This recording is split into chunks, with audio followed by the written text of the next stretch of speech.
let's get right into it. Number 7. Germs everywhere. Here's a fun image. Back in the 1800s, most doctors went from dissecting corpses straight to delivering babies. No hand washing, no gloves, just a splash of eau de cadaver before cradling your newborn. And people were genuinely confused about why moms kept dying from infections. Enter Ignaz Semmelweis, the poor guy who screamed at his colleagues, "Hey, maybe wash your hands before surgery?" He was mocked, ridiculed, and basically gaslit by the entire medical community. Fast forward to now, and we've turned his idea into entire industries. Hand sanitizer, Lysol wipes, and that awkward 2-minute wait while someone fumbles with the Purell dispenser at Starbucks. The crazy old idea that invisible germs cause disease? Completely true. And now, you can't even touch an elevator button without your brain whispering, "Enjoy your free side of norovirus." Semmelweis was right. He just had terrible marketing. Number 6. Leech therapy. You probably know leeches as those slimy water parasites that exist solely to ruin your camping trip. But centuries ago, doctors thought leeches were basically tiny, blood-sucking miracle workers. Got a fever? Leech it. Headache? Leech. Bad vibes? Throw a couple leeches on there. And here's the plot twist. Modern hospitals still use them. Yep, surgeons sometimes slap leeches onto patients after reconstructive surgery because those little vampires are excellent at restoring blood flow to damaged tissue. Their saliva has natural anticoagulants, basically medical-grade drain cleaner for your veins. So while medieval leech doctors were definitely winging it, they accidentally stumbled onto something real. Nowadays, leeches are FDA approved, which is a sentence I never thought I'd say out loud. Imagine going through 8 years of medical school just to end up prescribing pondworms. Number 5. Lobotomy light. Picture this. Doctors once thought the best way to cure depression was to poke around inside your skull with something that looked suspiciously like an ice pick. Yes, the lobotomy, the medical equivalent of smashing your computer when Chrome freezes. And, as barbaric as it sounds, here's the messed up twist. Brain surgery for mental illness actually kind of worked. Well, sort of. Modern science obviously doesn't jab people in the eyeball socket anymore, but neurosurgery is a legit treatment for things like severe epilepsy, Parkinson's tremors, and even extreme OCD. Deep brain stimulation, or DBS, is basically the luxury Bluetooth-enabled version of a lobotomy. Tiny electrodes are carefully placed in your brain to fix faulty circuits. It's like giving your neurons a playlist so they finally stop skipping tracks. So, while lobotomies were a horror show with side effects like no longer remembering how forks work, the idea that messing with brain wiring could calm mental illness? Turns out it wasn't complete nonsense. Basically, we just replaced the ice pick with a Wi-Fi router and called it progress. Number 4. Dreams mean something. Imagine if Netflix kept recommending you bizarre, low-budget indie films every night, and instead of just ignoring it, you were supposed to analyze the trailers for clues about your life. That's basically how ancient civilizations treated dreams.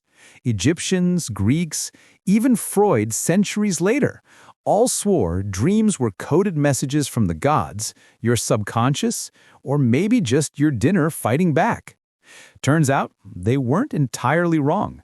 Modern neuroscience shows dreams are tied to memory consolidation, emotional processing, and even problem solving. Your brain is basically a late-night talk show host replaying the day's chaos with weird cameos. Like, yes, you really did stress over that awkward Zoom meeting, but in dreamland, it's reimagined as being chased through a Walmart by a giant duck in business casual. So while dream dictionaries claiming if you dream about teeth falling out, you're horny, are nonsense, the core idea that dreams reflect real mental processes? Totally legit. In other words, your ancestors thought your subconscious was a divine hotline, and science says, close enough. Number 2. Placebo power. Picture this. A doctor hands you a sugar pill and says it'll fix your migraines. And somehow, it does. Congratulations, you've just been scammed by your own nervous system. The placebo effect has been around forever. Ancient shamans, traveling snake oil salesmen, even your grandma insisting Vicks VapoRub cures everything from the flu to heartbreak. The insane part is, modern studies show the placebo effect really works, not because of the pill, but because your brain is the ultimate hype man. When it believes you're being healed, it literally reroutes pain signals, releases dopamine, and fires off endorphins. In short, your body can sometimes trick itself into feeling better just because you expect it to. The fake medicine becomes real medicine. Which means technically your grandma was right about the Vicks. Science just doesn't like admitting she was onto something. Number 2. Protein germs. Imagine a disease that spreads without genes, DNA, or RNA, just a badly folded protein crashing the cellular party. For decades, the idea that a protein alone could be infectious sounded like alchemy. Enter prions, the tiny biochemical villains first ridiculed as protein-only pathogens. Scientists waved their lab coats and math at the notion and said, nope, biology uses genetics, that's how things spread. They were wrong in the kind of dramatic way that later wins Nobel Prizes. Stanley Prusiner proposed that misfolded proteins could induce normal proteins to misfold, like bad fashion trends at a high school reunion. These misfolded proteins aggregate into plaques that destroy neural tissue. The result? Horrific conditions like Creutzfeldt-Jakob disease and mad cow disease. At first, the idea was dismissed. How could a protein with no genetic script replicate? It seemed to break biology's most sacred rules. Then reality got inconvenient for skeptics. Prions behaved like infectious agents. They were transmitted, they caused degeneration, and they didn't follow the gene-centered rulebook. The evidence piled up. Prusiner faced derision, then curiosity, then eventual acceptance, and finally the Nobel Prize in 1997. The biological world had to expand its definition of infectious. Proteins, it turns out, can be both the villain and the contagion. The terrifying part is that prions are stubborn. They resist heat, ignore sterilization like a professional contrarian, and can ruin entire food systems. They forced us to reconsider safety protocols in medicine and agriculture, and revealed a universe where structure alone, not sequence, carries destructive power. Number 1. Weird quantum reality. Okay, this one is the Hollywood finale of "that sounds insane, but turned out to be true." Quantum mechanics started as a cluster of oddball experiments in the early 20th century, electrons behaving like waves, particles teleporting probability like a drunk magician, and light that refused to pick a side. Einstein called it spooky action at a distance and complained loudly while also freelancing into relativity. Physicists were comfortable being uncomfortable, but even they thought the quantum world might be a mathematical prank. Here's the kicker.